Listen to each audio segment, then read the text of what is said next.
Welcome to the Sober Christian Gentleman podcast. This is Henry.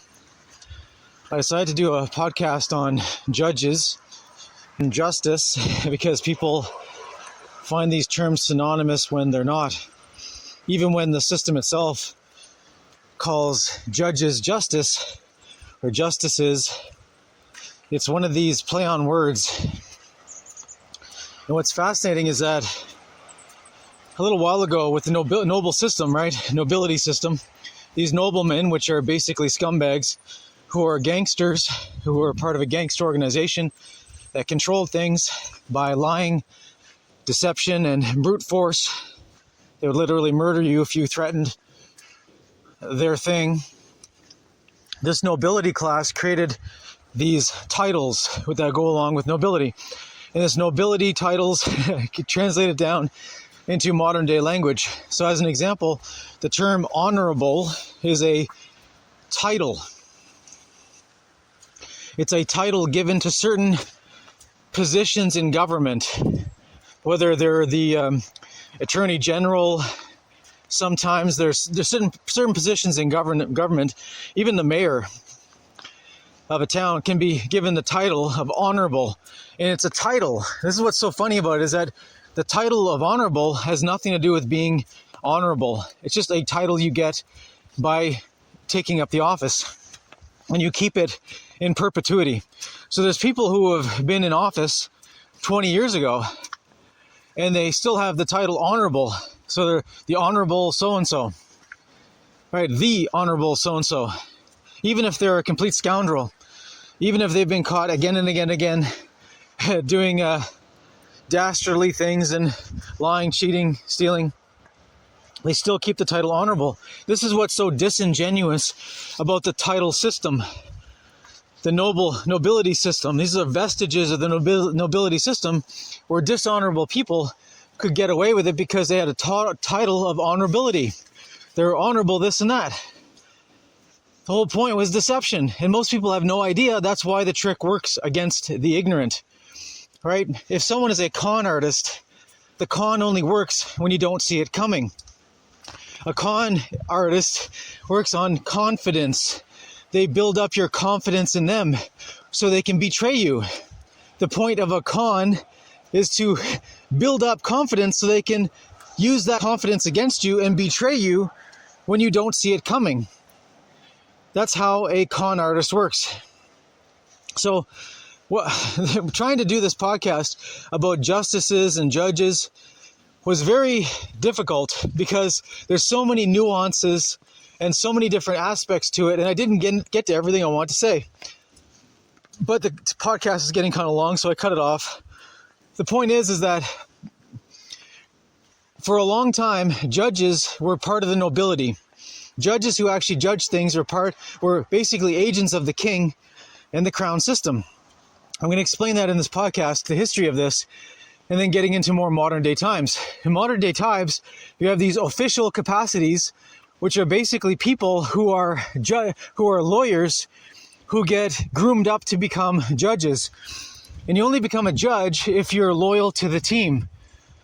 Rebels are never brought up to be judges in the system because the system relies on reliability.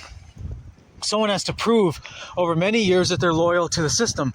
If you're loyal to the system, no matter what it requires of you, then you'll be groomed up to become a judge if you're a lawyer who's loyal to the system. This is how it works. Now, what's amazing is that in recent times, so up for the last 100 years, this has been the system, where in the West there was the appearance of a independent judiciary that gave credibility to the government.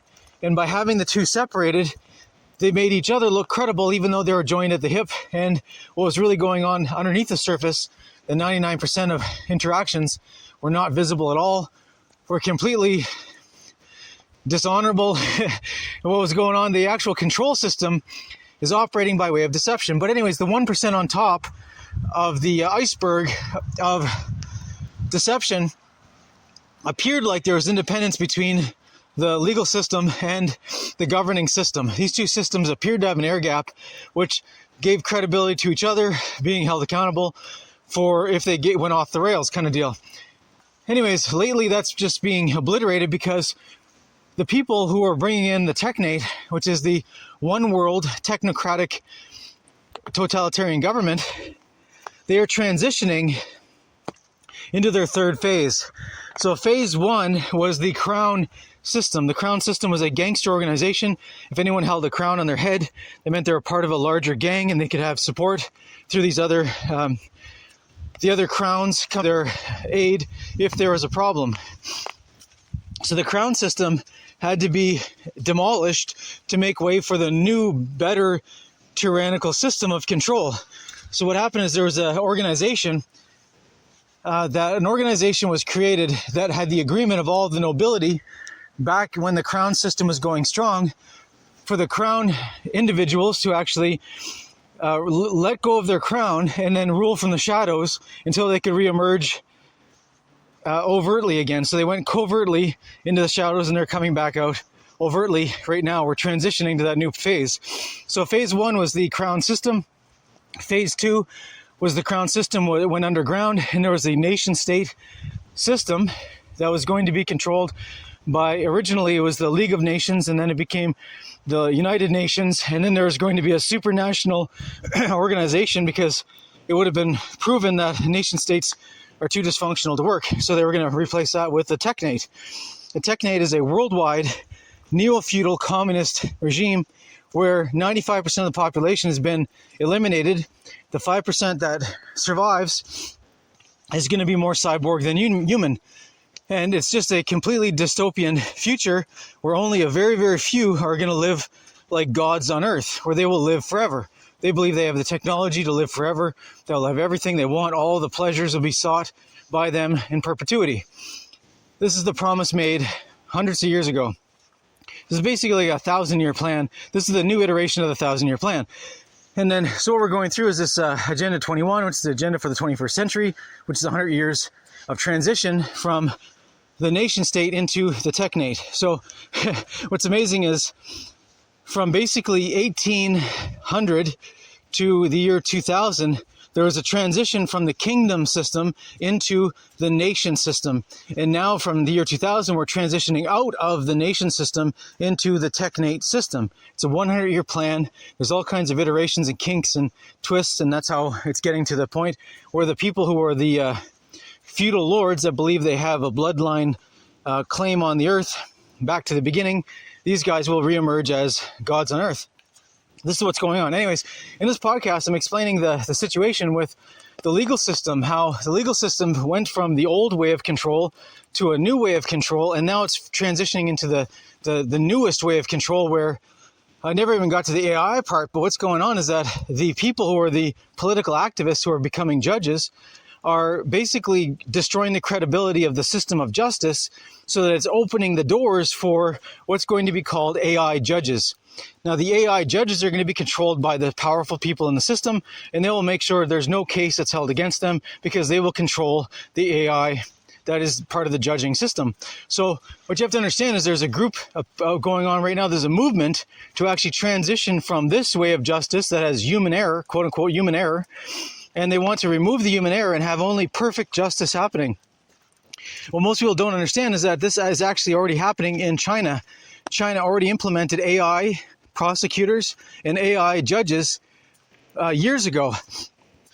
and it's actually gaining steam. So what happens is the government of China, right, the communist government of China, decides that someone is a political opponent or someone's in the way of the system and they need to eliminate them. Instead of just doing the old school deal of just running up and shooting them in the head, making them disappear, the new way of doing it is actually having a AI prosecutor search the data bank of all the information known about these individuals, and then have have multiple cases created for criminal infractions, and each one of them has a death penalty. So they'll basically prompt the AI to create 5 different cases against the targeted individual, each one resulting in a death sentence for violating the laws of the Communist Party of China. And then so there'll be this 5 options. And then so a real living prosecutor will just look at the output and decide which one is the most credible, and then pick the one that's the most credible and basically formally charge the individual. And then the police go out and pick up the individual. Within 24 hours, the person's picked up and brought into court. Now, the AI judge is the one who tries the case. So the digital file that was created by the digital prosecutors, looking at all the social media information, all the private information that's been collected by the Chinese government regarding everyone in China for a long, long time, right? All that database has been combed through, and the worst cases that may or may not be real have been put together to actually give examples of how this person should be put to death for treason against the country. Now, what ends up happening is there's obviously a death sentence, because the only evidence permitted is the evidence used by the AI prosecutors to make an airtight case against someone, and sometimes these are hallucinations which are not even real. The whole point of the process, though, is to create the air of legitimacy, to make it seem like there's color of law being used against this individual who is a target of the state. Now, since there's a prosecution guaranteed, the AI judge goes through, bada bing, bada boom, spits out a guilty verdict, and the punishment is organ harvesting and immediate death. So the person is actually just put right onto after the prosecution comes in, there's no appeal because it's considered perfect. There's no human error in the system, therefore there cannot be the possibility for a appeal against that. So the person is basically sentenced to death, and they carry out the execution immediately. The person is put onto a van, driven straight away to the airport. When they get to the airport, the van stops and they're immediately organ harvested. Everything is pulled out of their body while they're alive with no drug sedation. They're not even put to sleep. They're just cut open and parts removed until they die. And once they're dead, then that's great. The body's just what's left of the body is disposed of. But in the meantime, between the point of 24 hours ago and the point of the person's organs being harvested, the call was put out for all these fresh organs from an individual, and they're already sold off on the gray market, the white market, and the black market.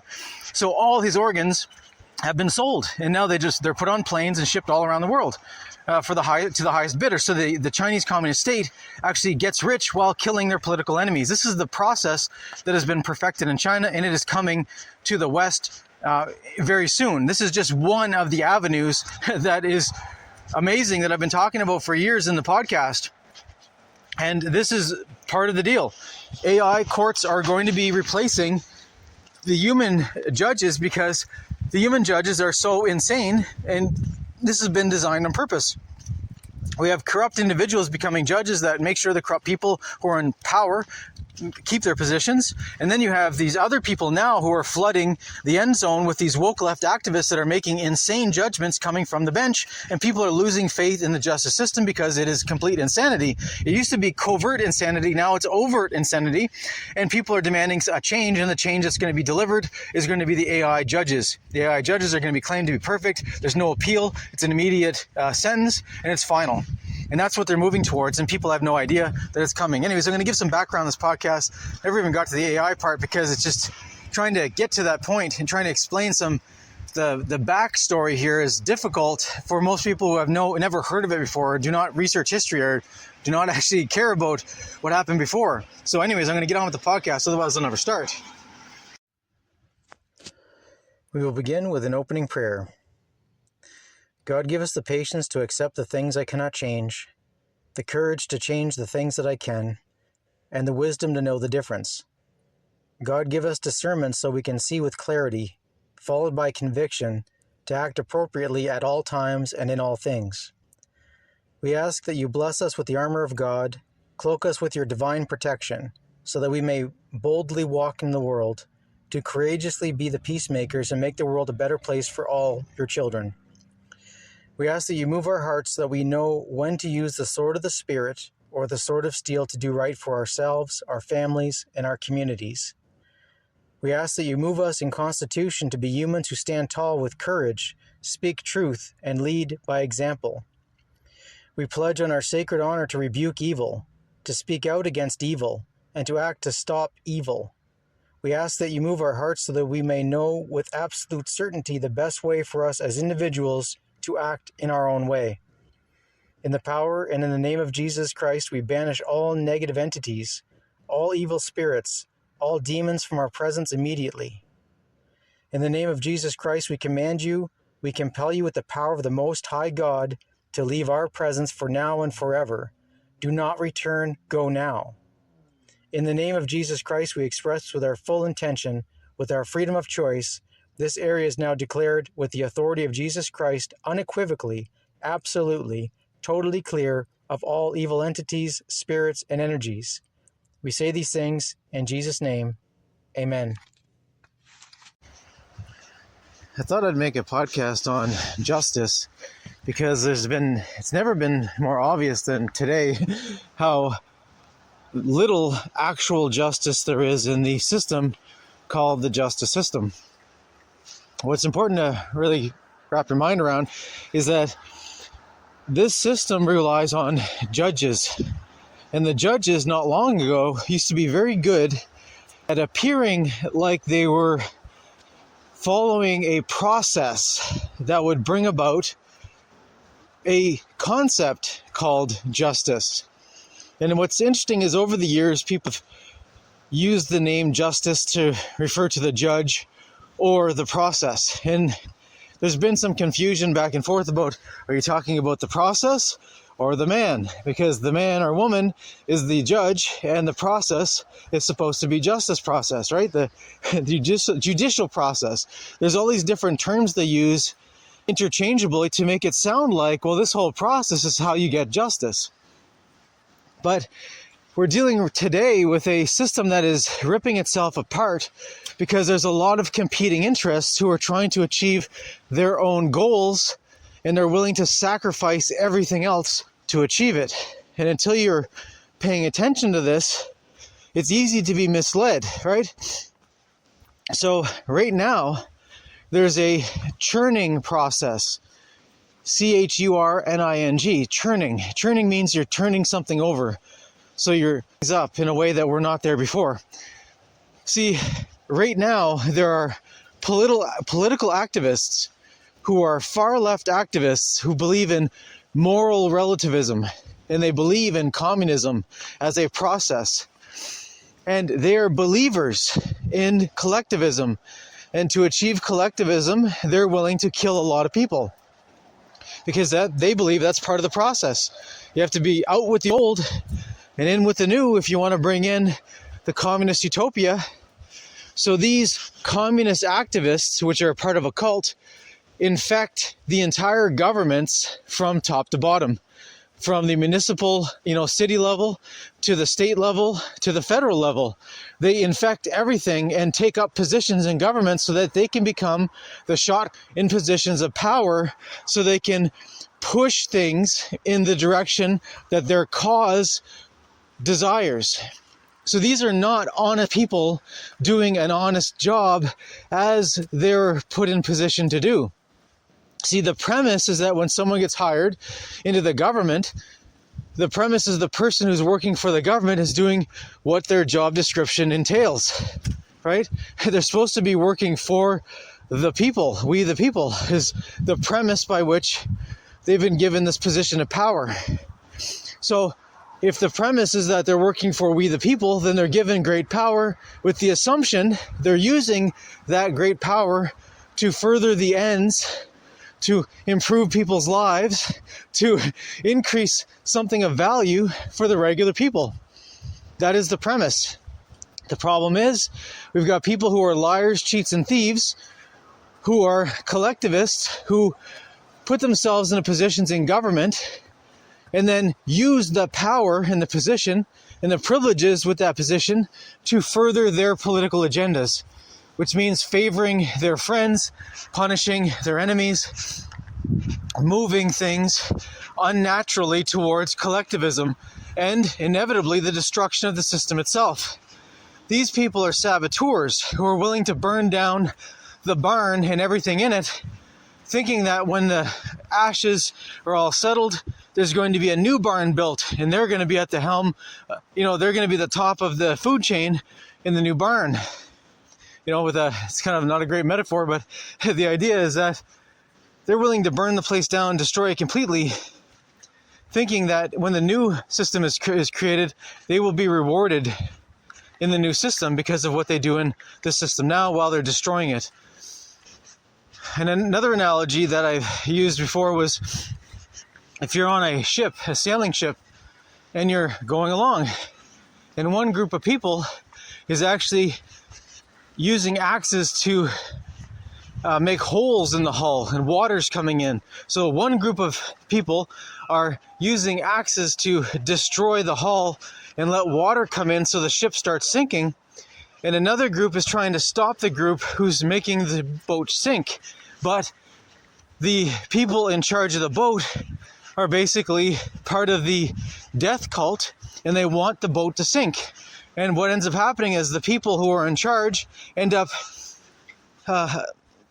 being taken over by all the people who are part of the death cult, and they put themselves in charge. So you have the captain of the ship is part of the death cult, and he wants to sink the ship, even though the premise of him being the captain is that he's going to guard the life of everyone on board.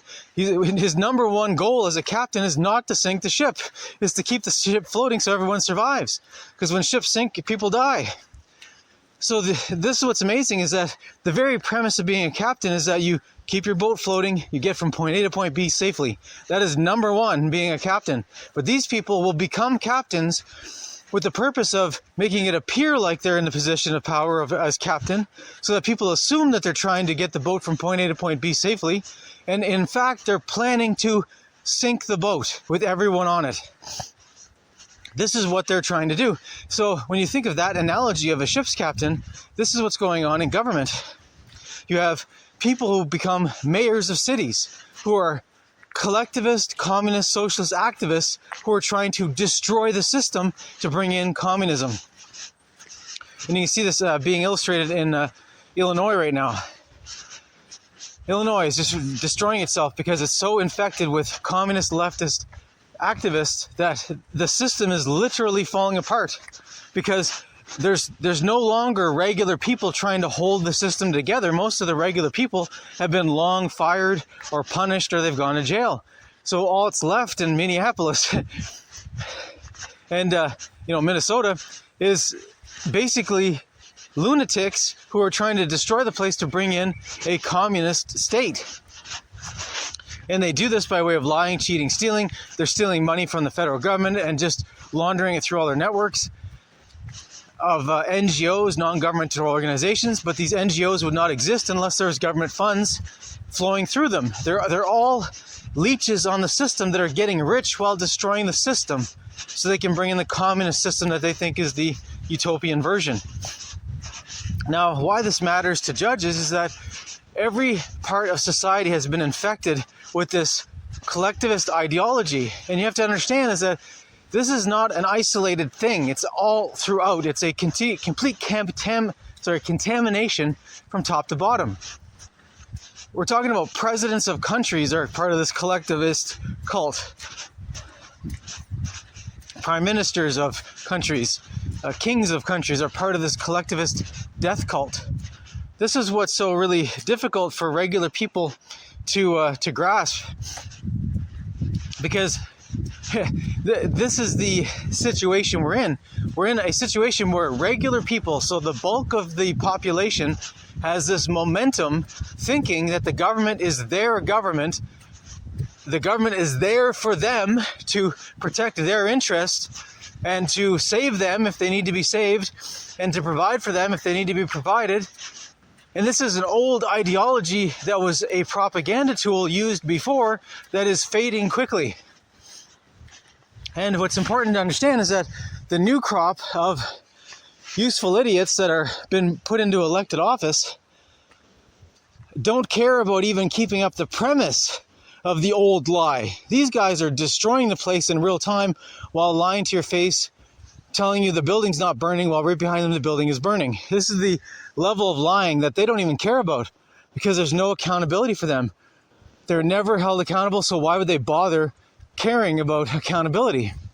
This is why judges matter. See, the entire court system is premised on the idea of someone who is competent called a judge. A judge is the person who decides cases that are brought in front of a judge in a courtroom. Now, what's important to understand is that not long ago, this whole courtroom system was steeped in tradition and mythology and magic, and there was a certain premise that was going on that was multi-layered, and it's complicated. Because when you're going into a courtroom, this is part of the vestiges of the old crown system. See, in the crown system, there was lots of different players in the crown system, but the top player was the king. The king wore the crown. What's important to understand is that the king wore the crown because he's part of a gang called the crown system. The crown system was a system of multi-players that had different roles to play. And the people that were seen most were the kings because they had a crown on their head. But the king was just a local player in the chessboard of the world. And across the chessboard of the world, there was many different players, and many more powerful than kings never wore crowns and were never seen. This is how they were even more powerful, because you could never actually find them. You can never eliminate them, so they could be kept being a threat, right? No matter what, because you cannot figure out who they were, couldn't find them, couldn't eliminate them, so they stayed a strong threat forever. There's more power in the shadows, the light, in this certain regard, when you're dealing with deception and centrifuge and subterfuge. This is what's part of the deal that we're dealing with right now, is misdirection, misattribution, deception. In so many ways, it's difficult to catalog them all. Now, what's important to understand here is that not long ago, the kings were the most senior in the jurisdiction of the kingdom. And a king would hold court. What the court was an area wherever the king was. Think of a tennis court as an arena, right? Think of a courtyard as a tennis courtyard where games would be played. Sometimes the games dealt with people's lives. So there would be competitions where one person would make a claim against another person. And the person having the claim made against them would have to respond. And there would be a word fight, right? So there's three types of trials that used to happen under the kingdom system, right? Under the crown system, there's three types of trials. There was trial by ordeal, trial by combat, right? Or trial by words. Now, which one of these would most people choose to participate in? Well, it all depends on your propensities. So whenever there was a trial by ordeal, someone could be challenged, either their loyalty challenged or something challenged about their bona fides, like how valuable they were, or their legitimacy or whatever. And the king might actually give them a trial by ordeal. The king would give someone an impossible task, and the individual would have to figure out how to do the impossible. And to achieve the task meant they were rewarded with riches and titles and lands and all kinds of things. To fail meant certain death. This is trial by ordeal. It happened all the time. These are not, some of these trials by ordeal are recorded in sagas from the old times, and they're wrapped up in mythology and legend and things of that nature. But this was happening more than people realize. Then there was the trial by combat, where two guys if they had an issue that they had to resolve, they would fight to the death. Because the death of one man meant the death of the controversy, and the kingdom could live in peace. So if two guys were having a quarrel about something, the king might actually order them to have trial by combat, which meant that they come to court right in front of the king and all the witnesses, and these two guys fight it out to the death. Whoever lives is considered to be the victor. Not only do they keep their life, but they're considered to be the winner of the controversy, and from that point on, it is ordered that whatever they said happened is what actually happened, and what the other guy said is a lie and is not to be recorded, is to be forgotten about. This is how they straighten out the history books for major controversies between major players, right? And then there was this other thing that happened more commonly, which was just a trial by court. And trial by court was where people would convince the king by argument and reason and evidence why the king should rule in their favor to settle this particular controversy in favor of them and against the other person. And this is where people would have the opportunity. There'd be two sides, right? One side would plead their case, the other side would respond and plead their case, and the king would hear both sides, ask certain questions, examine the evidence, and come to a decision which is final. The king would decide the resolution of this specific controversy. The king could order one of the sides killed. The king could order both sides killed. The king could do anything he wanted because his word was the law. See, the law, L-A-W, means land, air, water, jurisdiction. These jurisdictions have certain command. And this was divvied up a long time ago between three competing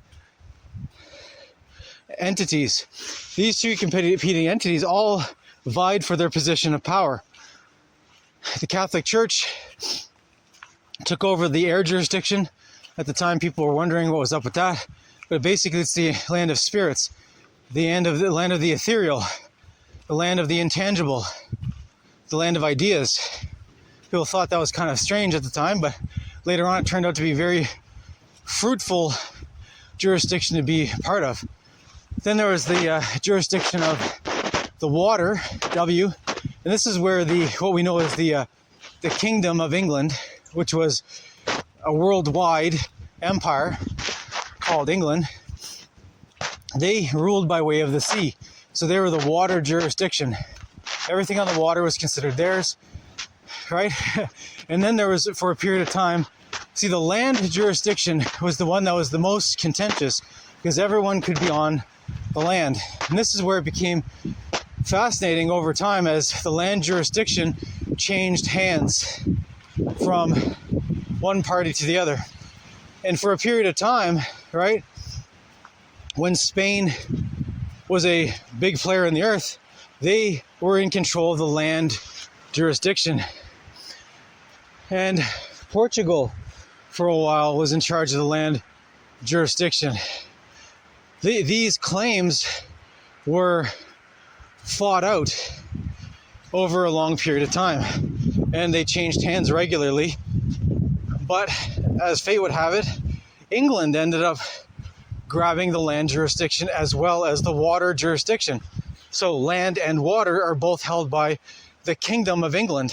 Now, most people think 100 years ago the Kingdom of England dissipated, but it did not. The Kingdom of England went underground to secure its power so that it could not be easily targeted. What ended up happening was overt armies were replaced by armies of intelligence officers, people who were working by way of subterfuge and deception. This is how the Kingdom of England became a superpower beyond being a world power.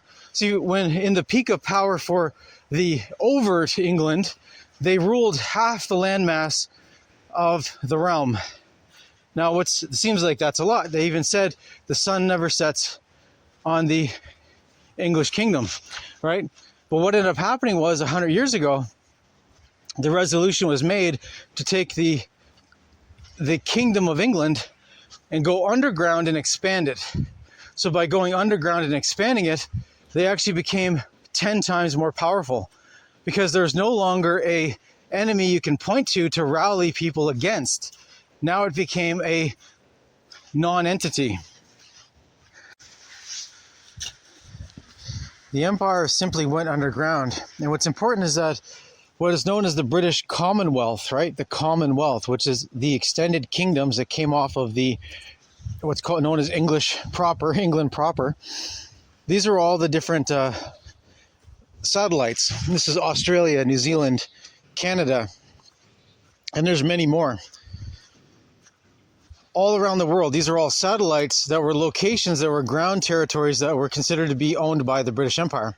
Now, when the British Empire did this, there was no announcement. This is what's amazing, is that there's no announcement that the British Empire was going to withdraw. There was just a series of announcements that local governments were going to become independent. But when you actually study the history of when this happened, there's a wave of it that happened across the earth, and all of it had a similar sounding language to it, though with localized nuances. What it made it sound like was that the local governments was going to become totally independent and run things for themselves. What was weird about it is that most of these places that were previous Commonwealth nations said that they were no longer going to be ruled by England. They were going to be independent, but out of respect for England, they were going to keep the British monarchs' faces on the money, right? And things like that. There's all these monuments that were going to be erected to honor the kings and queens of England, and on it goes. So what ended up happening was there was a branding change, but in many of these countries, there's still the legal requirement for the Governor General, which is the local installment of the King or Queen of England, that rules by way of the title Governor General. So they generally govern for the Crown in the specific place, such as New Zealand, Canada, and Australia. The Governor General is the one who actually gives the stamp of approval for legislation that is being passed against the people of that particular place. And most people don't realize the mechanics of politics or the mechanics of the legal system. That's why they don't realize that the power is still there. It's just hidden in plain sight, so that regular people are told a story that is completely false. But regular people are too busy trying not to lose their house or go into debt or try to get food in their mouth. They don't have time to actually look into what's actually going on. And the system relies on that. The system actually designs the regular person's life to be on the edge of poverty at all times, so people are too busy dealing with what matters right in front of their face, like their next meal, are they going to have a warm roof to be underneath to sleep? Things like that are more important than the palace intrigue going on in the greater nation state system, right? And this is designed this way. The system runs on this principle. That's the point of it, is to keep regular people too busy to question what's going on. So the regular person acts like a slave in every respect except in name. They are essentially wage slaves. They are debt slaves, right? They're ideological slaves. But no one calls them slaves. Why? Because calling them slaves would be offensive and might wake up the freedom element in people's minds, where people yearn to be free. So the powerful realize they have to pretend not to be enslaving the population while enslaving the population. They have to do it by other means. And what's so brilliant about the situation is that the governments use taxes to control people, not because they need to raise revenue, because the governments actually print money out of thin air. No, the taxes are meant to make sure you don't have enough money to get ahead. And the regulations are to make sure that you know that you're not in charge. Or if you try to think you're in charge, you're going to be stomped down. So this whole system is premised on the veil of slavery without overt slavery. Anyways, how this actually matters is that the Commonwealth countries are not independent at all. They're still controlled by England, but they're controlled by way of intelligence operations and overt and covert characters who are actually running things from the shadows. Anyone who's ever tried to run for elected office will realize how cloak and dagger the whole thing is. There's nothing straightforward about getting elected to office, especially if you're a popular candidate talking about things like freedom, talking about things like autonomy, you will be destroyed. In the media, the elections might not even be held. Might not even be allowed to have people vote for you, because they'll just make sure you can't even be voted for. That's depending on how loud you are with your message and how popular someone actually is. If someone who is a populist candidate, who actually is popular, could get elected to office and cause contrast to the system will not allow that individual to become an office holder. There are usually a few token rebels, but those token rebels are usually pointed in the wrong direction. All right, so in the United States, they have like 500. There's like 450 congressmen and women, and of those congressmen and women, there's only maybe 3 that stand out as freedom fighters on the Republican side, and there's only 3 that stand out on the Democrat side that seem to be trying to work for the people. But these are tokens, right? They don't have the numbers necessary to vote anything into law that could change things for the regular common man. That's why they're the token, right? These are the tokens that get all the attention in the media, and they get shared around social media, and people get all upset or congratulatory of what they're saying, but nothing actually changes. The system moves on day to day, week to week, month to month. Nothing actually changes. So what could actually cause a change in the system is getting back to the judicial system. See, we're told that the reason why we're in a wonderful, best type of situation of all time is we're in a quote-unquote democracy, quote-unquote, right? And in a democracy, things are settled by nonviolence, right? See, back in the day, when the kingdom structure was in place, you could settle things by trial by ordeal, trial by combat, or trial by words. Now, what's amazing is the word concept of trial is very simple. Instead of using swords, you drop the S out of it and you're having a word fight rather than a sword fight. And to the winner goes the spoils. What's the problem, though, is in the kingdom structure, the king could be swayed by charm, not just reality or facts or what have you. In the kingdom system, that you just would be able to argue the other person or out-charm to the king, right? Out-charm the other person, you could win what you want. This system is basically inherently unjust because if someone is a king, it does not mean they can think clearly, or they have the ability to reason clearly, or they have any sense of justice or honor or reason or any of that. There's none of that guaranteed at all. Just because someone wears a crown on their head doesn't mean they're actually fit for office. It just means that they were the pick for the time to wear the crown for the crown system. Once you start realizing this trend, everything else starts making more sense. So people, especially the nobility over time, wanted something more than this because they could lose everything. A nobleman could be called out to court to argue over something and lose all their lands in a dispute. And if they did not deal with it victoriously, they could lose everything. All their lands and their titles and their wealth. They might even be put to death. So the noblemen were plotting for a while to create a system that would separate the king from these judgments, because they knew the kings were often a convenient fool that just was the power player that was designated for the time. So the noblemen at the time wanted a separate system that would allow the noblemen to have their disagreements, but in a more systematic way. So they wanted to create a system of courts that were beyond the king. And they had to charm the king into agreeing to this because the king had all the power, and they had to figure out a way to make the king seem like it's a good idea for him to give up some of that power. So basically the noblemen convinced the king that he had not enough hours in the day to deal with all the legal matters of the realm, so he should delegate someone to be his agent, to be a judge in his stead, so that he could move on to other things that are more important, like chasing the ladies or whatever they could convince him to do, that he wanted to do more than actually dealing with the legal matters of the realm.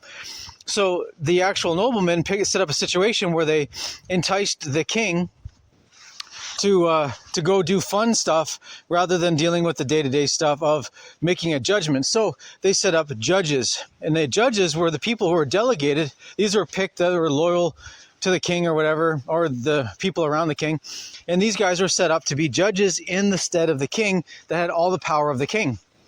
And so what happened was the king agreed and made this a law that he could have a delegate, and then there was delegates, plural, to actually be judges to hear matters on his behalf. And as long as it was not a super serious matter, they'd be dealing with it, right? So only the most serious stuff would go to the king. If there's going to be an order of trial by ordeal or trial by combat, that would go to the king. But everything else is basically delegated down line to these judges. And these judges started being, delegating themselves. And this is where the judicial system began, where it's all nobility. Commoners had nothing to do with this. It was all nobility dealing with their own stuff. And this is where the first lawyers started being created, because these are people who would be the good talkers, right? The charmers, who would be the noblemen, charmy noblemen. And so charmy would actually be asked by all the other noblemen to speak on their behalf if there was a controversy. And so charmy nobleman would actually go up and speak, and he'd speak regularly, and every other week he's there speaking for somebody else. And next thing you know, this became a concept that was actually called lawyers. They're lawyers, right? It's L-A-W, lawyers. And the lawyers are the ones speaking to the judge, right? So the judge was speaking on behalf of the king, and the lawyers are speaking on behalf of the nobleman. And so this became a standardized practice. And I have a whole different podcast on the lawyer system and how that history came around, and it parallels this judging system. But this is how the judges came around. And then they started delegating these different jurisdictions, as in different matters. There's several different matters that were separated out. So if it's just a straightforward argument over contracts, right? Verbal contracts. Back then, mostly everything was verbal. If it was written down, it was written down, and they could go over the contracts. But basically, contract law was in one specific court. And then they started separating these other courts into courts that were dealing with different jurisdictions. Like there's a court of chancery, they call it, as in take your chances in chancery court. And the idea with chancery is if you're dealing with a matter that has no precedent, and it's basically a creative problem that needs a creative solution, you go to the Court of Chancery. The Court of Chancery is where they're dealing with what's called equitable jurisdiction. Equity is to do right between the parties, even though there's no clear path. So the judge has to just figure out how to do this. It's called equity. So equity is the concept of doing right and doing justice between the parties, what is morally required in the situation. So there's this whole Court of Chancery going on.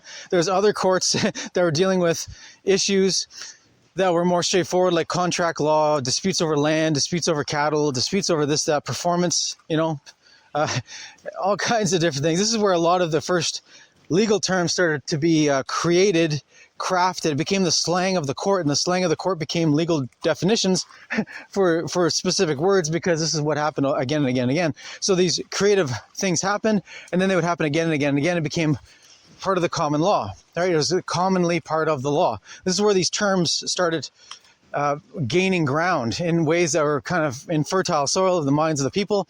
And then you had people like Black. Lord Black was called a jurist. He was a judge, and he started writing down these cases that came in front of him and making notes in his spare time.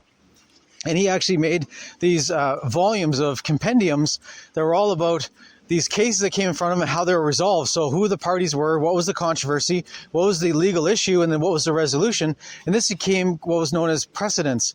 Precedent is what came before you. It precedes you.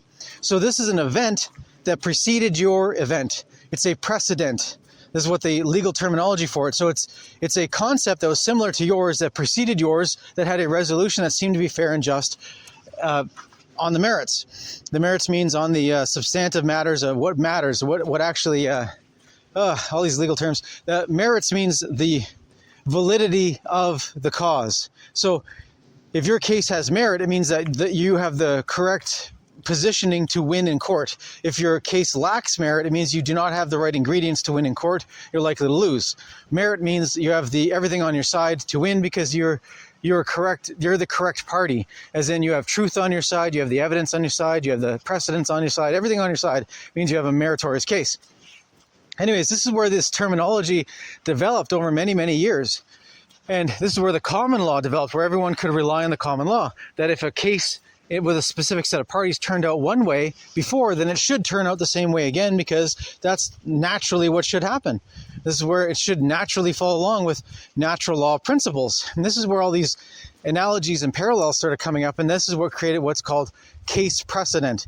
And precedent is whenever there's a judge that decides a case in the past, you should have the similar decision. If you have the same circumstances regarding you, the new judge should judge the same as the old judge, because that's required for the system to remain consistent and self-referential and keep its bona fides, which means that it's legitimate, right? So to be legitimate, to have the appearance of legitimacy, then all judges should be moving in a specific direction, judging in a specific way on specific matters, unless there's a big change that happened. If the big change happens, then the precedents can change.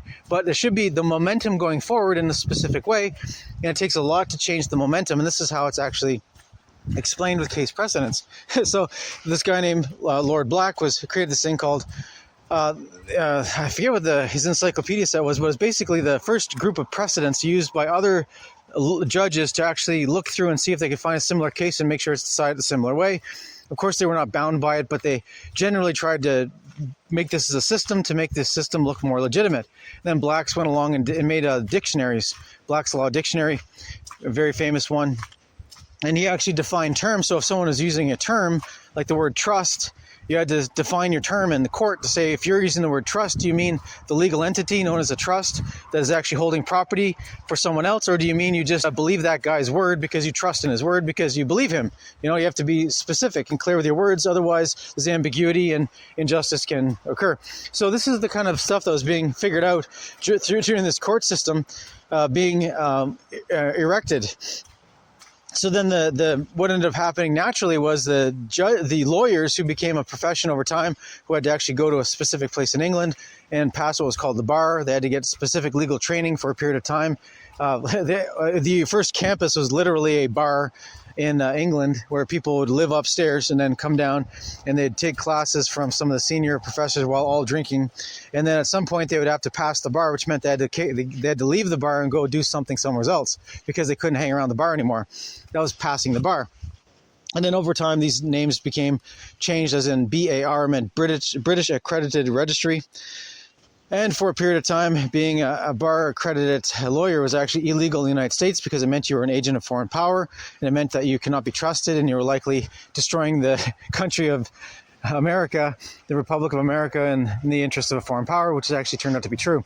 Anyways, it goes on and on. So the point is that what ended up happening was the lawyers became the people who were the farming crew that would then become judges, because the lawyers were assumed to be the ones with the legal minds who actually survived for a period of time being lawyers, and they should have the legal mind to be able to then judge cases. And this is where the lawyers were turned into judges as a conveyor belt for a long period of time. Now, we're in a new phase now that is kind of interesting, because the old rules are being thrown out and the new rules are being brought in, and we're in accelerated self-destruction. So the new iteration of self-destruct, which is pretty fantastic, because you've got to appreciate that this is a 1,000-year program of creating the legacy, which is known as the judicial system. The judicial system is the system itself that holds, it's the glue that binds the empire together.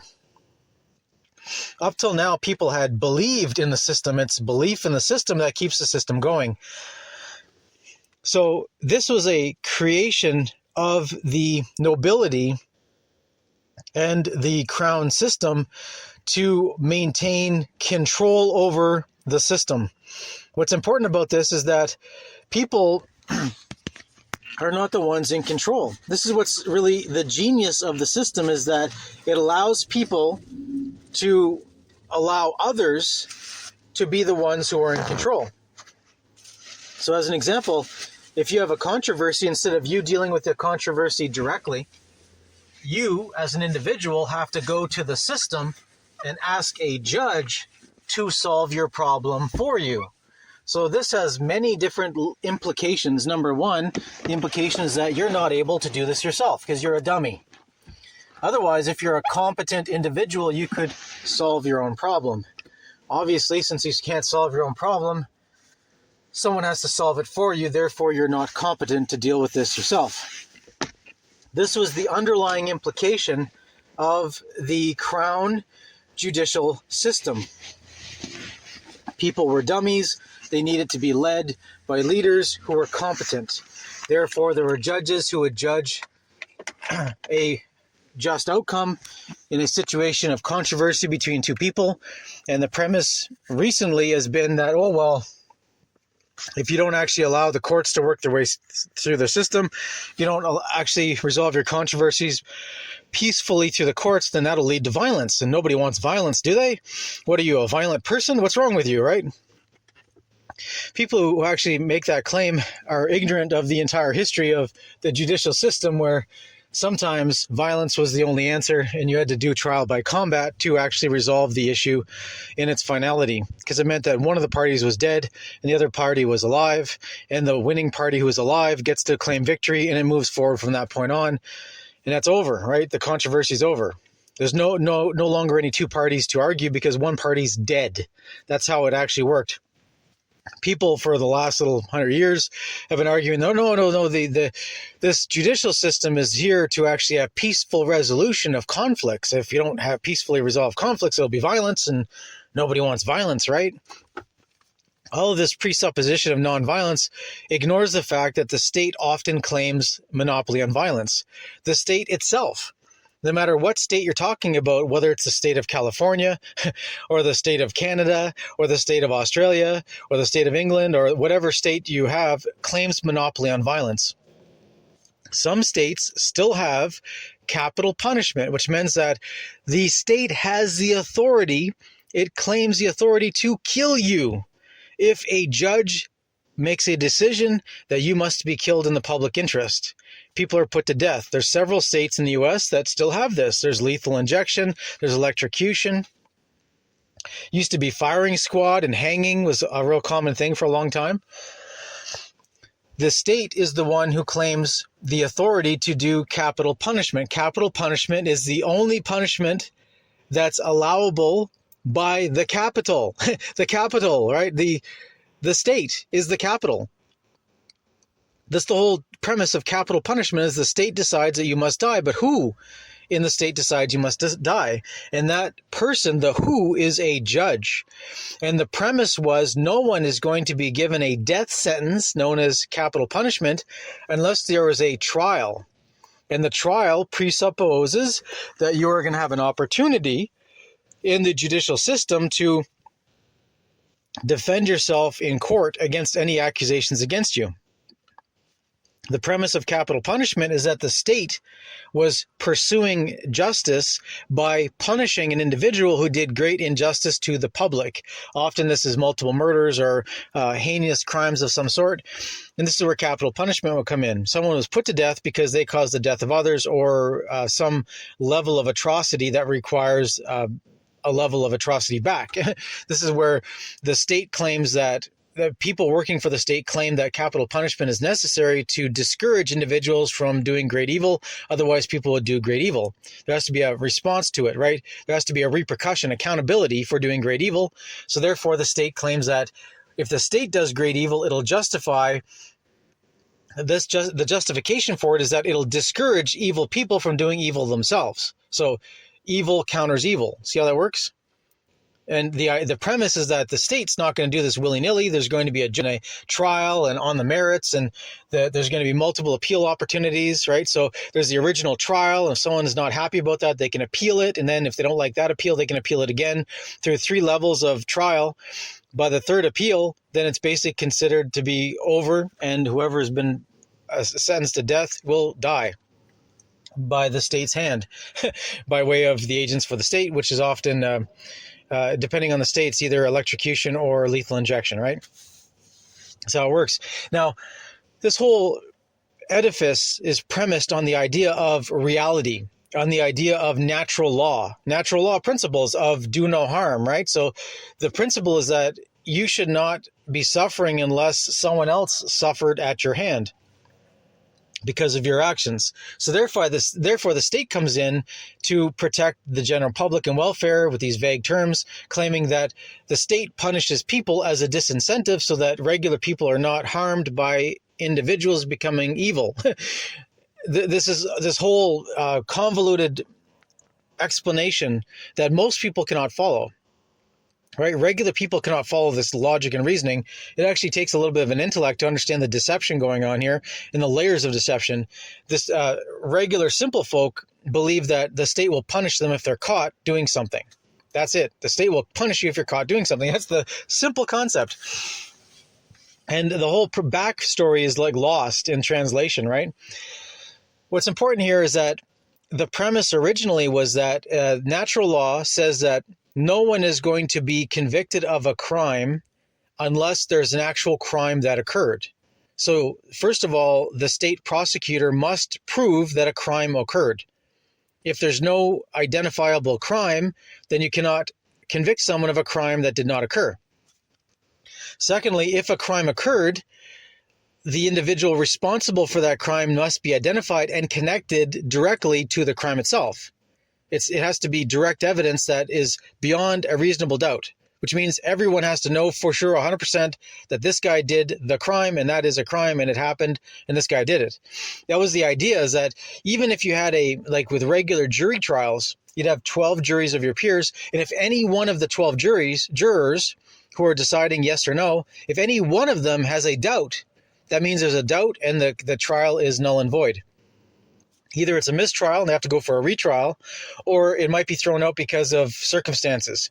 So there's no longer going to be a trial after that. Or they just retry the whole thing again with a new set of jurors and go at it again. It just depends on the politics involved and things of that nature. And whenever there's politics involved, this is when you know you're not dealing with truth anymore. You're dealing with a political movement that's trying to get a specific outcome, to create a political momentum in a specific direction.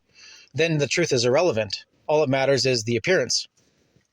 So as political activists started infiltrating the judicial system in a way that was beyond the usual system of manipulation, because you have to understand is originally, as I've explained in this podcast, the original manipulation was the nobility manipulating the king to allow other nobles to actually make judgments instead of the king, because the king was too busy doing other things.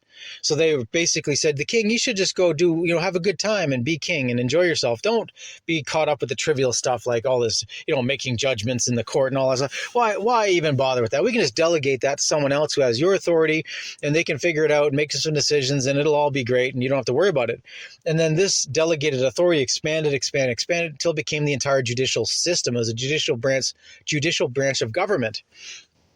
That was a co-equal branch of government in England, which is pretty amazing. In the United States, it became a co-equal branch of government. You have the Supreme Court, aka the judiciary, and then you have another branch of government called the Congress, and then the Senate, right? So you have these all together. They're supposed to be balancing each other out. Well, actually, I misspoke there. You've got the presidency, which is the office of the, what's it called? There's a name for the presidency where you have the president and everything below him, which is the entire federal government. So let me say that correctly. So in the United States, there's 3 equal branches of government. You've got the judiciary, which is the Supreme Court on down, which is mostly misunderstood by people. That's one branch of government. You have a second branch of government called the Congress, and Congress is made up of the congressmen below and the senators above that make up the thing called Congress. And then the third branch of government is the federal branch, that is basically the office of the president and all the sub-offices below the president, which makes up 2 million people. It's pretty amazing. So you have these 3 co-equal branches of government that are supposed to hold each other in check. So power holds power to check is the idea. And it's completely lost its purpose since the beginning, but that was the original premise sold to the public. In other countries, they have a similar concept. Like in Canada, they have the Supreme Court of Canada that has a very weird role, that is like the highest level of appeals, and they also intervene in overviewing some government stuff. And the whole thing is so convoluted, and it's so nonsensical in many ways, because you have the crown crown and right of Canada, which is a vague term that basically sounds like it's the King of England, but may or may not be. So you have the Governor General that actually runs Canada. Nothing happens in Canada without the approval of the Governor General that is supposedly working on behalf of the Crown and right of Canada. Now, what is the Crown and right of Canada? Nobody knows for sure. People think it's the King of England, but it may or may not be. It might be the Crown, the entity that's actually the Crown system. People don't know for sure. But then you have the what's called Parliament, which has what's called senators, and then there's the MPs, members of Parliament.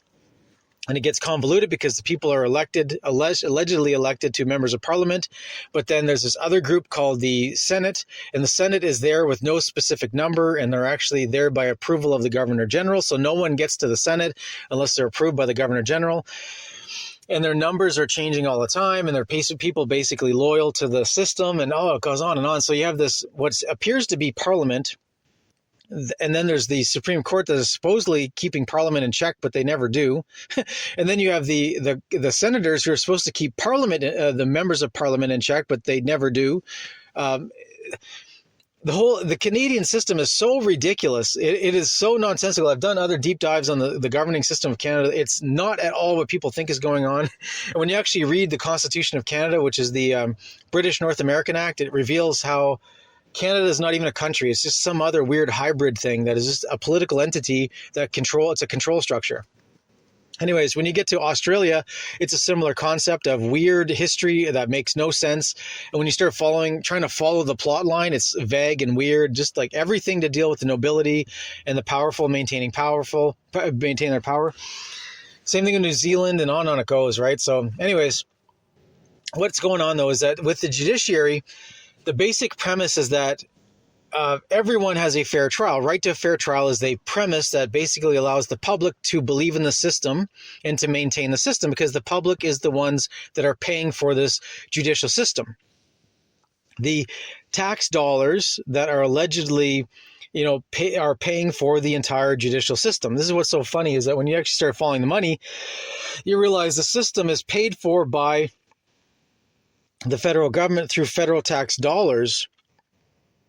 That's where the money flows through. And then all the money flowing downstream from that are coming from similar sources. And then the lawyers are basically getting paid by their clients. And if you actually look at a diagram, you can actually take a circle and draw a line down the center.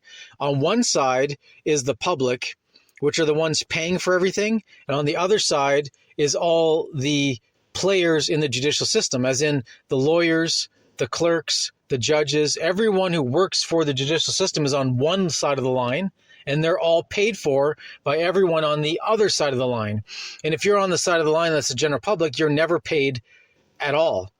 So what's so funny is that even if you technically win a court case and you get a judgment in your favor, what you get after all the disbursements is only apportionment of the judgment in your favor, and the person paying that judgment is another litigant. So it's another guy on the same side of the line as you are, not the system. It's another guy in the public is paying you after everyone else has been paid. I mean, this is how ridiculous the system is. Anyways, the point is that for years and years and years, the system operated on the premise of legitimacy. It seemed like it was a legitimate system, and there was an opportunity for justice to be had where people could see fairness happening, and there was an opportunity that if you had a problem, you can resolve it peacefully by going through the court system and actually having a judgment in your favor to resolve things.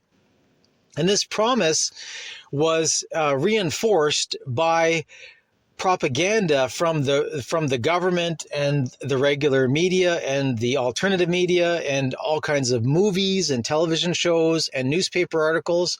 All of this created the public relations persona that was false, but people believed in the legal system. Even if you didn't know much about it, it seemed like it would be a good thing to have, right? Based on the comparison that was constantly put in your face that, if you don't have the legal system, it's going to be violence and mayhem and murder, and you're going to lose everything. It's like, well, I don't know if that's true, but that is what's being claimed.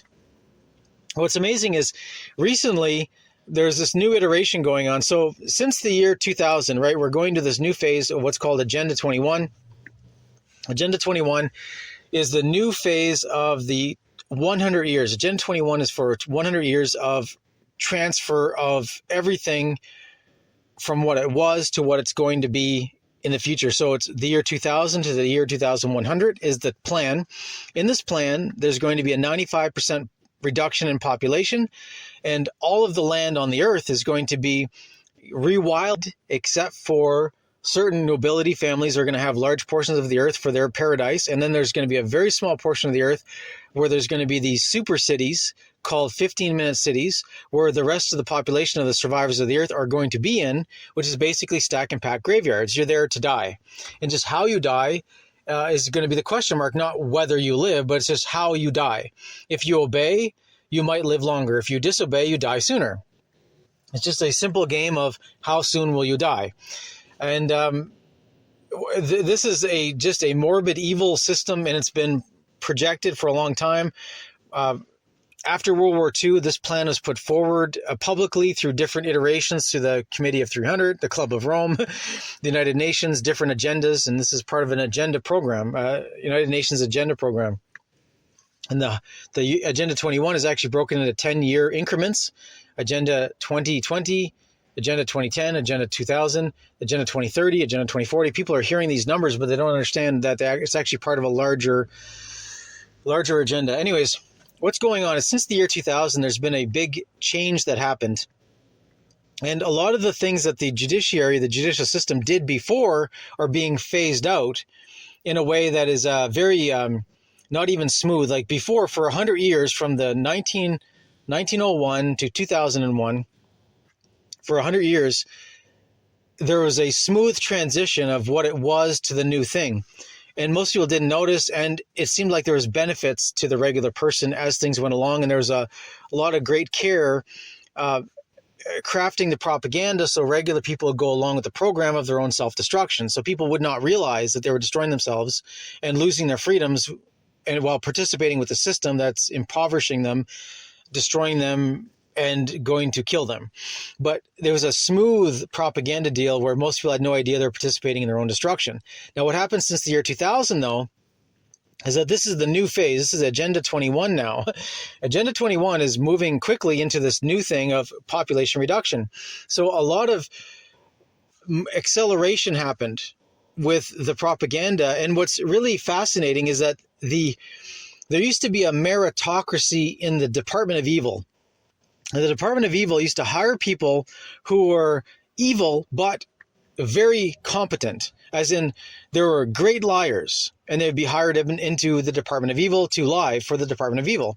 But since the year 2000, there's been this weird phase out where the meritocracy part is breaking down. And the why of it is not, I have not found an explanation for it yet other than complacency. The only thing I can kind of deduce is complacency, as in the people who have been getting away with great evil for so long that they actually don't even care anymore about the premise of legitimacy while they destroy everything and lie and cheat and thieve and all that stuff. They're actually getting to a point where they so don't care about the general public. They're so arrogant and they have such little consideration for the general public that they're not even trying anymore to fool the regular people in a way that is believable.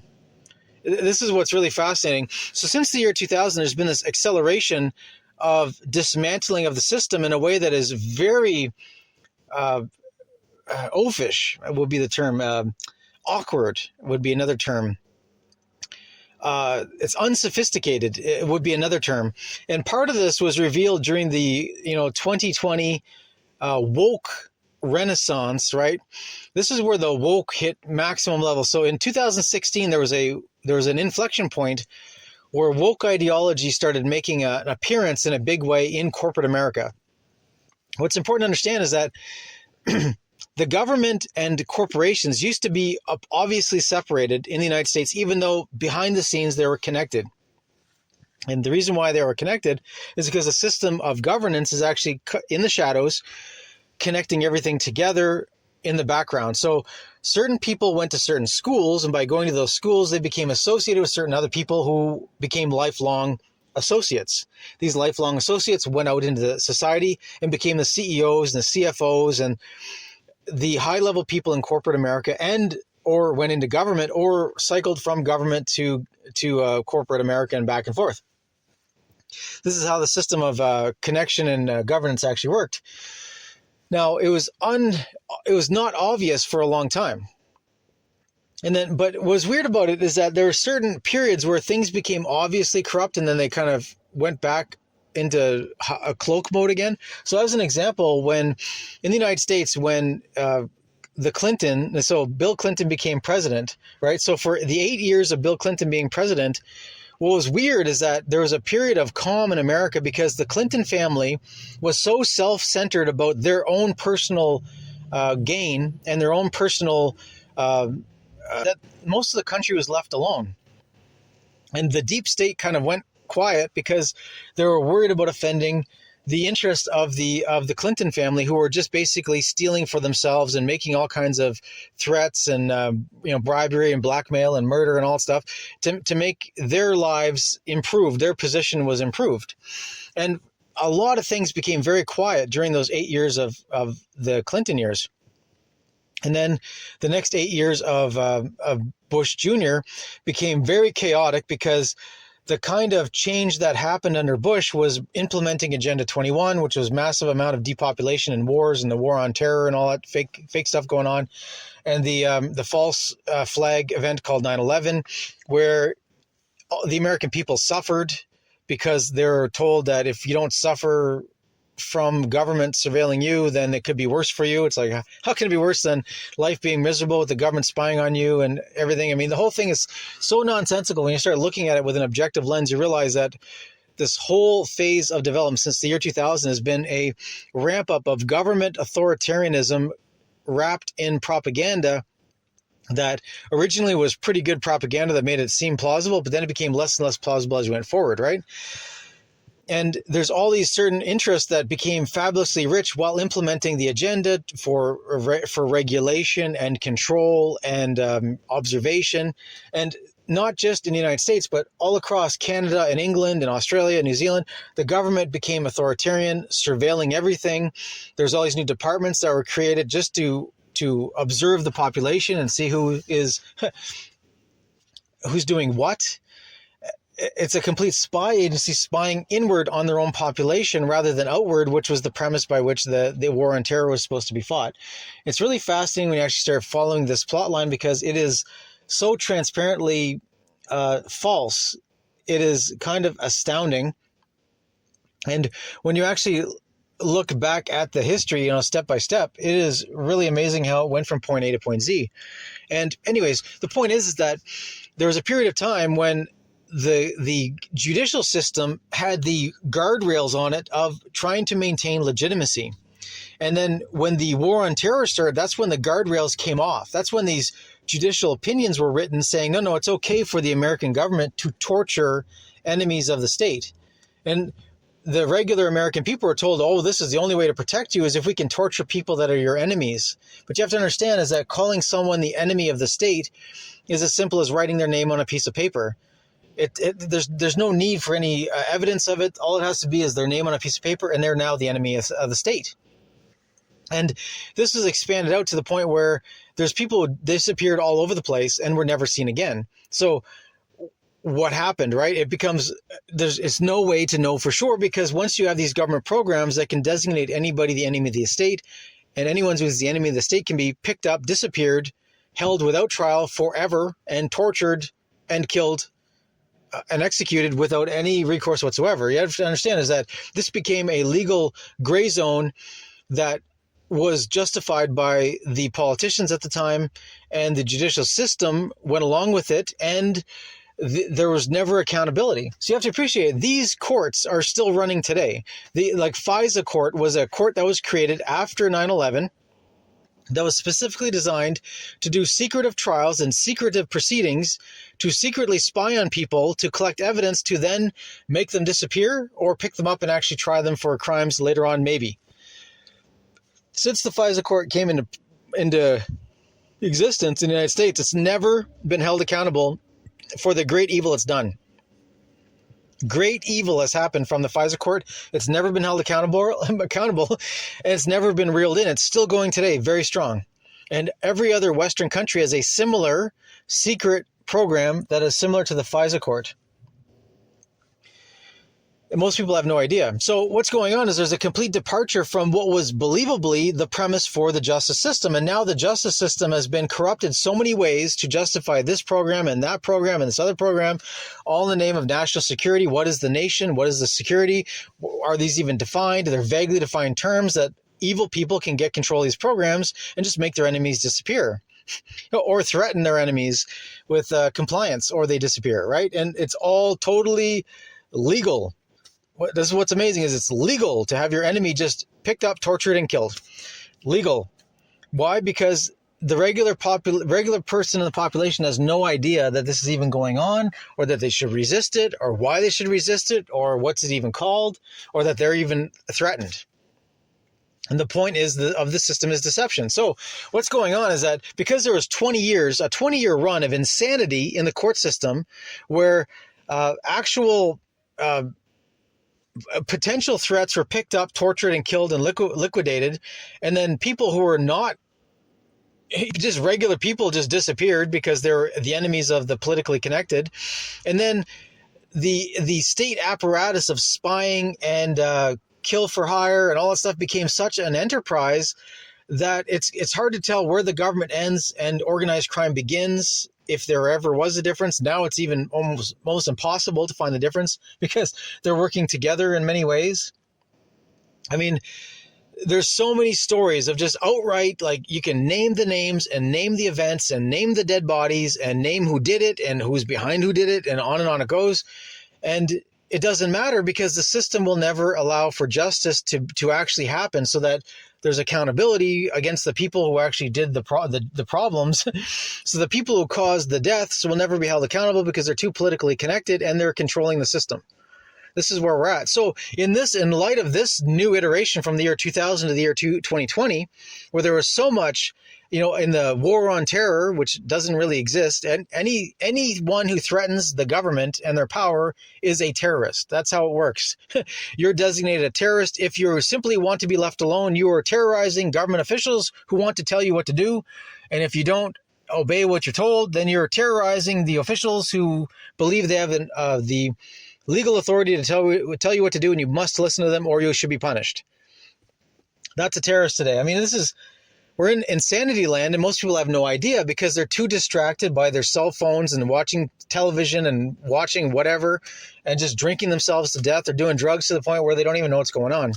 So from 2020 to 2020 2000 to 2020, there was this period of time where the war on terror just completely obliterated the credibility of the judicial system. During this period of time, a lot of woke left activists, because wokeism hit the accelerator in the year 2010 and started just gaining traction through the financial system because of BlackRock. And most people have no idea about the history of this, but BlackRock is the largest private investor in the world. They hold something like 60 trillion, I forget, it was like $40 trillion, or oh man, the number they have for investment is astounding. And these are the guys who actually came up with the woke leftist program of DEI, diversity, equity, and inclusion. And these are the ones who actually, through their political incentives, by bribing and blackmailing politicians or putting politicians in place, were able to bring their DEI and push it into the public realm, into the government policy, and push it into the private realm, into the private sector. What's important to understand is the World Economic Forum is infamous for changing public policy throughout the West in general. The West meaning W-E-S-T. This is the Western world, right? Now, the Western world has all these people who pay homage. They go yearly to Davos, to where the World Economic Forum headquarters is, and they get their marching orders for the next year to bring in programs and this and that. So in the bowels of the World Economic Forum, they hire all these really great researchers and writers and people who are top of their game in fields in specific subject matter. And the World Economic Forum will actually hire these people to provide white papers. These white papers will explain the thinking or theory behind complex kind of ideas or complex scenarios. And then they'll have a next group take these white papers and then retranslate them into common language or coded language. And then they'll have another group that'll take these papers and translate them again. And so what'll happen is that the people who are connected have one version of the papers that is written in plain language. They understand, we're going to kill 75% of the population, right? In plain English, it says what it's going to do. And then the white paper that's released to the public will say, because of climate change and economic factors, there needs to be a reduction on stress on the world. And that means population needs to be brought into alignment with blah, blah, blah, blah, blah. And it's all this news speak in a way that makes it, they're saying they're going to kill 75% of the population, but they're doing it in a flowery language that it makes it sound good, like a good idea, right? It's in everyone's best interest to kill 75% of the population. This is how it works. Anyways, if you actually start reading some of these World Economic Forum white papers, it's astounding. The two different versions that go on, like the public facing one and then the evil Team Evil one that is rarely published. Anyway, the point is that World Economic Forum is the one that actually comes up with a lot of these ideas that are meant for world domination and world governance and global governance. This is where the technate is being planned out and executed and expanded out into the world. And then people who work for different governments around the world will actually show up in the World Economic Forum and get updated with the new idea and the new catchphrases, the new terminology, right? This is where they get new terms that just come out of nowhere, and then they use them, and they're taught how to use them fluidly in the new speaking patterns, right? So this is where the speeches happen, where the word is introduced to the World Economic Forum at a certain year to all the different participants, and then they get the definitions, and they're given these working groups of how to use it, how to integrate it into their common speech. And then there'll be speeches that are done in public that are released to the world that has this new parlance in it, the new terminology, the new use of the word. So what's important is that in censorship, right? So there's a lot of different ways you can go with this, but the point is that there's a concept in censorship called debunking. So for the last 10 years, the World Economic Forum was instructing the technology overlords that run all the major social media companies how to do what's called debunking. So basically they'd have these special accounts that would be the go-to source and authorities about this, that, and the other topic. So if the authorities wanted a specific narrative being promoted, they'd have a counter narrative being promoted in certain ways, and they'd have these debunking sites, right? So one of the debunking sites was called Snopes. Snopes was basically this ridiculous site that would basically tell you the truth on certain claims on the internet. And they didn't bother dealing with 99.99% of the time of anything, right? It was just these certain subject matters. Snopes would come out and debunk certain concepts that were gaining traction on the internet. What would happen is the truth would get out and people would start reposting and reproducing and expanding and talking about the truth. And it's a specific truth that made the government look bad or made it obvious that the government was up to no good and people in the government should be held accountable for killing people and all kinds of stuff like that. And then organizations like Snopes, and there's 100 others that would come out with these debunking explanations.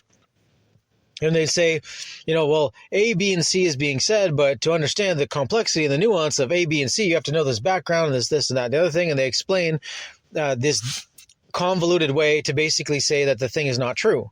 But when you actually know the truth, you realize, no, what they're saying is they're not actually debunking the truth. They're just giving an alternative explanation. And if you're too lazy to care about what the truth is, you might believe that and just ignore the reality, because reality sucks. Reality is that there's players in the government who are literally trying to kill you and your family and your loved ones, and they're trying to poison you and reduce your fertility to reduce the population. On and on it goes, right? So long story short, there's this concept called pre-bunking that just was released this year. So before, it was debunking everything to try to tell the woke morons what was the truth and was not. And now that was not good enough. They needed to go to the next level called pre-bunking. And pre-bunking is telling you in advance that something that you're going to hear is not true, and you should only believe the government's version of things, not the other thing you're reading online. It's called pre-bunking, and it's being implemented big time right now right across the West.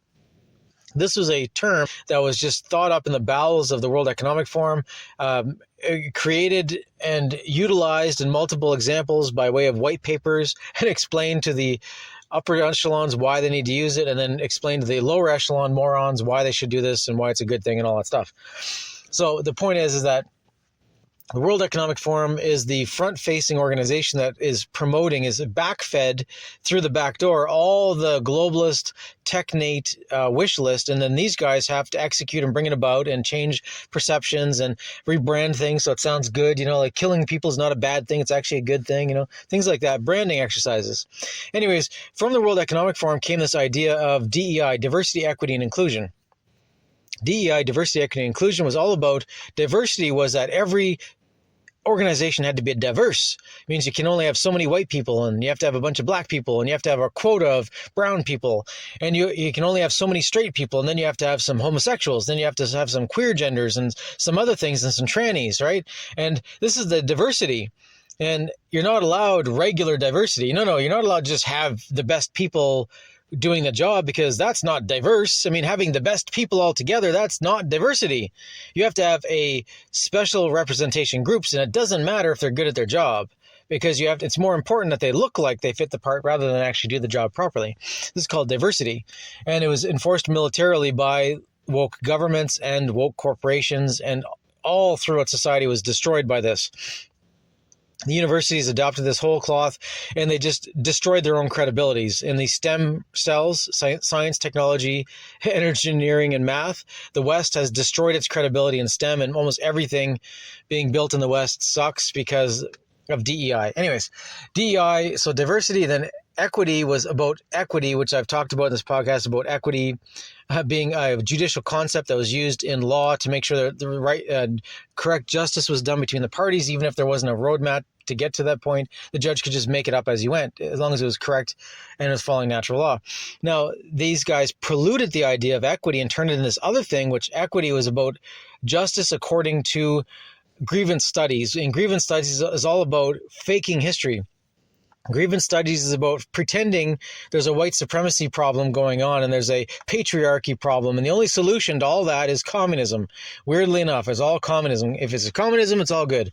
And then inclusion is about including people that don't normally get included into a subject or a field or whatever. So DEI is diversity, equity, inclusion. It actually, you can rearrange it and it spells die, because everything that incorporated this died because it sucked and it destroyed it.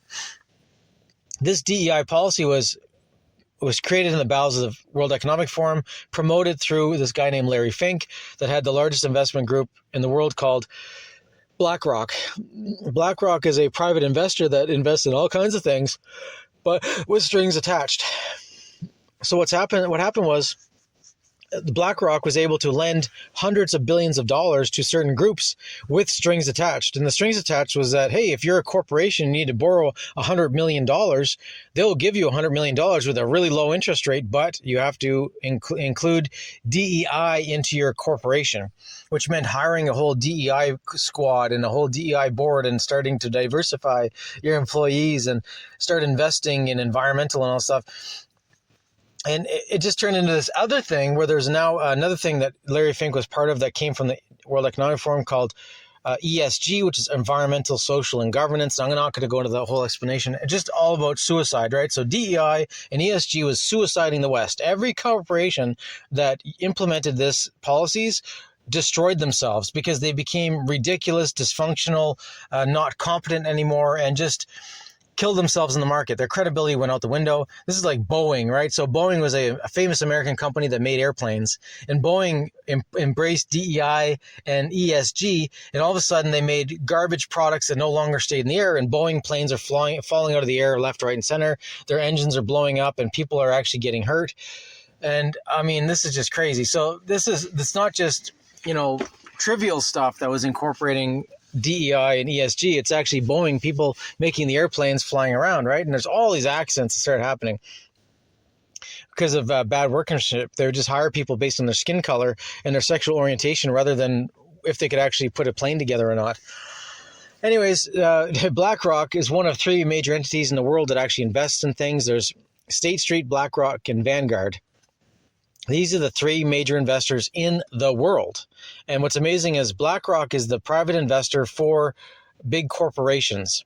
They invest in and invest for great big entities like states, right? So the state of California uses BlackRock to invest in their retirement funds and stuff like that. The whole entire states and countries actually use BlackRock to do things, right? To get it done. And so this is a major hub in the wheel. Now, what's important is that this whole DEI made its way out of the corporate boardrooms and all these government policies and started working its way into the judicial system. And this is where it's actually important, and I'll kind of wrap up the podcast on this part because it's getting kind of long in the tooth here. But what ended up happening was in a country like Canada, right? So Canada has, I think, 10,000 judges. I think the number is federally appointed judges. And in Canada, all the judges in all the provinces are federally appointed and paid for by the federal government. So the federal government has a great sway on who becomes judge and who's not. Now, when Trudeau became Prime Minister of Canada, his first item of interest was actually causing diversity in the judicial system, and his main goal was to provide equality between male and female judges. But at the time, it was like 90% male judges in Canada. So he actually went about the task of causing the forced retirement of men, and especially if you're a conservative man judge, you were forced out. Early retirement, you were just kicked out, scandals would happen, and there was a major culling that happened that would just fired everyone who was not a communist, socialist, leftist judge, right, was basically fired, unless you're a woman, and then you're kept for the quota. So what ended up happening was over 10 years, now there's more women judges in Canada than men judges in the federal level. And then there's other levels of judges down the line, and that's not controlled federally, but all the federally controlled judges, there's more women judges than men. And right now, since they've hit that mark, they're still trying to get rid of the male judges, and they're now trying to replace them with tranny judges and like queer judges, openly queer judges, right? Things like that, like sexual freaks is now the new goal for the federal government, to get those people on the bench, right? Because that's part of their deal. They're in this cult. And the cult is all about diversity, equity, and inclusion. You need to have a diverse perception of who's on the judiciary because of all kinds of nonsensical lies and deception to explain why. So there's a big problem going on in the place called Canada and the judiciary, where almost the only judges left are these woke left judges who are all into this system, or there would have been fired already, right? So there's this one level of judiciary that's all woke left judges for the last 10 years of the churn going on. It's accelerating into the crazy territory. Now, what's amazing is the regular judiciary has these woke left judges everywhere that is causing a warping in the judiciary, where there's not justice happening in the courtrooms.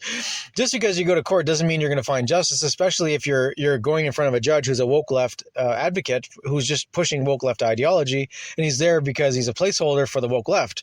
Not that he's actually caring about what's right or correct or what's facts or what's not. We're dealing with moral relativists here who don't believe in there's anything right or wrong. They believe that a child can make up their mind sexually and actually be turned into a nullie, have their parts chopped off, and be sexually active at 6 years old. And they're this is the kind of sick stuff that the leftists are pushing, and there's judges who are promoting this stuff in court by not actually reeling in these woke left judges. Like, as an example, in the United States, the latest Supreme Court judge is called Ketanji Brown Jackson. And Ketanji Brown Jackson's only qualifications to be on the bench is that she's a black woman, and I'm pretty sure she's queer. So that's why she was put into the position Biden actually said this. When Biden was fake president, he said the next judge is going to be a woman of color. That was his only qualifications, not talking about quality, just woman of color. And then guaranteed she's also queer, because there's no way the regular positions of power that were filled during Biden's tenure was anything other than queer people. And it's pretty amazing when you actually look at his whole entourage. His what I call the labradoodle, the spokesperson there for the last 2 years of the Biden presidency, is insane. Like, her only qualifications was she was not a white, not male, not straight individual. So that checked off all the boxes, and she was put in the position and sucked at it. Now, So getting to this Ketanji Brown Jackson, her only qualifications is she's a woke left activist and she became a Supreme Court justice. And what's amazing is her entire career is protecting pedophiles. This is what's amazing, is that she has this long career of writing papers since university on through being a judge from the bottom to the top, basically protecting pedophiles and sexual deviants and pornography, claiming that you have to understand the contextual lens and this and that and the other thing, and basically making it okay to be a pedophile in the United States, and okay to make videos and pictures of pedophilia, and this is the kind of thing that this is her history. She was promoting this and protecting pedophiles, and this is how she made it all the way to the top as a Supreme Court justice.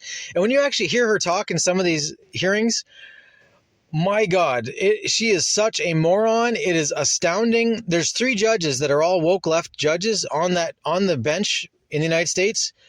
And all 3 of them sound like complete morons every time they open their mouth, because they're not there because they're any good at being a judge. They're because they're a woke left activist and will read any script put in front of them, and they're in it to win it for the long haul.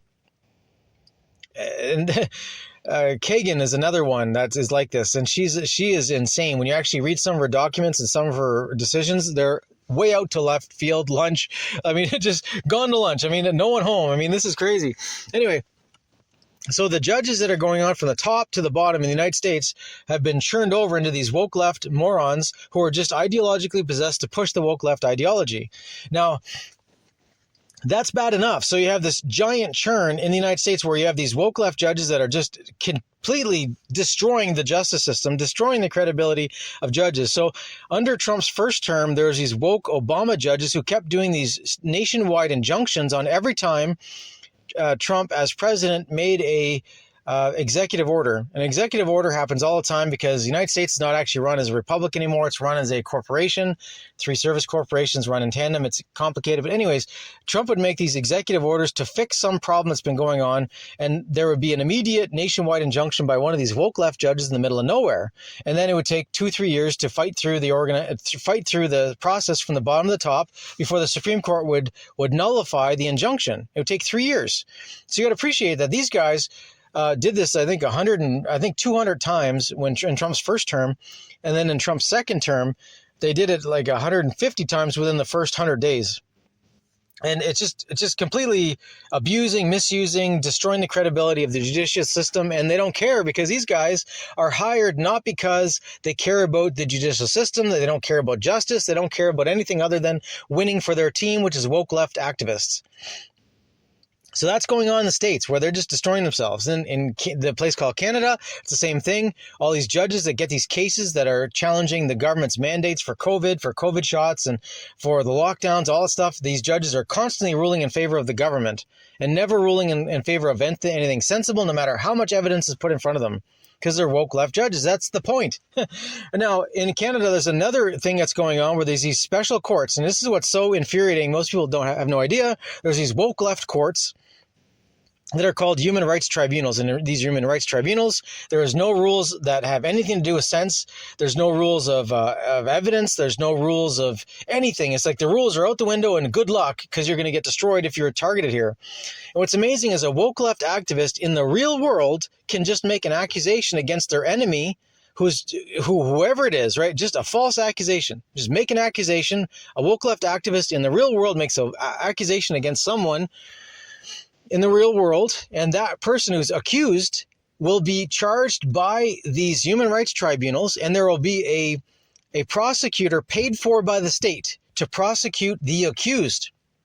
Now, the one doing the accusing never has to be revealed, and is usually never revealed because they claim because of safety concerns and all this stuff. So the accuser is never revealed during the entire process. The accused now is facing going to jail unless they participate, and the accused, the person facing all this consequence, is not allowed to defend themselves in court. They have to hire a lawyer. So right away, the lawyer bill starts building up. And what ends up happening is the person who's targeted will end up spending $100,000 to $500,000 just trying to stay out of jail against false accusations against them. And all the while, the state is prosecuting at the taxpayer's expense and presenting all kinds of accusations and does not have to actually present any evidence. And it goes on and on. People's lives are destroyed. People can spend months, if not years, going through this process. The process is the punishment. There's no way out. You can't absolve yourself because you can't even find out who's accusing you. What they're actually accusing you of is even hidden from you a lot of the times. When you follow some of these cases, it is quite insane. We will close with a prayer. God, please move the hearts of the listeners. Move them in the spirit as only you can, to be better, choose more, and be examples of what you intend your children to be. Remind us in ways that only you can that we are the children of God. We have free will. We are co-creators of this beautiful world that you gifted to us, and we will have abundance if we but choose to, and act to manifest it. God, give them a vision of how they can fulfill their destiny as individuals here and now. We ask that you inspire us to be fearless warriors in spirit and the sword, to be shining examples of what we can do with our divine potential. Fear not, fear not, fear not. We ask that we manifest unwavering courage, the conviction and the heart to live a life worth living, and to do our part to manifest a godly realm, full of peace and love and abundance, here and now. We claim our space as holy. In the name of Jesus Christ, we put on the armor of God and we pick up the sword of the Spirit. We will act to expand the kingdom. We will manifest goodness in this world. We say these things in Jesus' name. Amen. So I'm going to wrap up the podcast there. Otherwise, I'm just going to keep adding stuff. And there's just so much more to be talked about regarding this AI judge threat that's coming, because that's where they're bringing it to. AI everything. The woke left activists now don't care about climate change as long as the thing you're doing is making AI happen as fast as possible. And ironically, the reason why there's a slowdown in the unrolling of AI is because of all the woke left activists that actually destroyed the infrastructure in the West and their activism against carbon emissions and this and that. So they've actually offshored all the manufacturing from the United States and Canada and Australia all over to China, which makes no sense if you're actually thinking of the Earth being one system. Then if you have pollution over there, you're polluting something. And so it doesn't matter if it's not in your backyard, it's still being polluting somewhere. So anyways, these people are not real, genuine. They're not legitimate. They're actually just woke left activists that are being paid to promote ideas that are completely self-defeating and insane, but they're getting paid well to do it. And thinking is not part of the criteria when they're hired up, vacuumed up to be part of these fake NGOs that are doing all kinds of things. Anyways, the point is that right now the idea of man-made climate change is actually just going away in many ways, so that if AI is impeded in any way by man-made climate change, man-made climate change no longer matters in the rush towards AI and AI development and AI supercenters and AI electrical development, and on it goes. I mean, it's just amazing the pivot that just happened just a minute ago. Went from screaming at the sky regarding climate change to now screaming at anyone who's getting in the way of AI, and climate change doesn't matter anymore. I mean, it's just amazing. Anyways, this is all related in many internet-connected ways, and these podcasts are necessary to actually connect A to Z, and in a path that kind of gives you the background to get you there. And hopefully this podcast has been informative in this specific way, because understanding what a judge actually is in the system today is important to avoid a lot of the pitfalls of misunderstanding what's going on and believing you might actually get positive benefits by running through the system generally, unless you know what's going on and you have a specific instance where you actually could acquire justice by having two neutral parties fighting over some menial thing. You might actually get justice that way. But as soon as you start going against the powerful, the system does not work as advertised anymore at all, and you'll just be destroyed. That's how it generally works. And unfortunately, if you don't know this, you might make the mistake of investing a lot of your time and energy into a fruitless battle that will go nowhere. It will waste all your time, energy, resources, and you will be left wanting for justice. So I'm going to wrap it up there. Thanks for listening. That's all for now. God bless.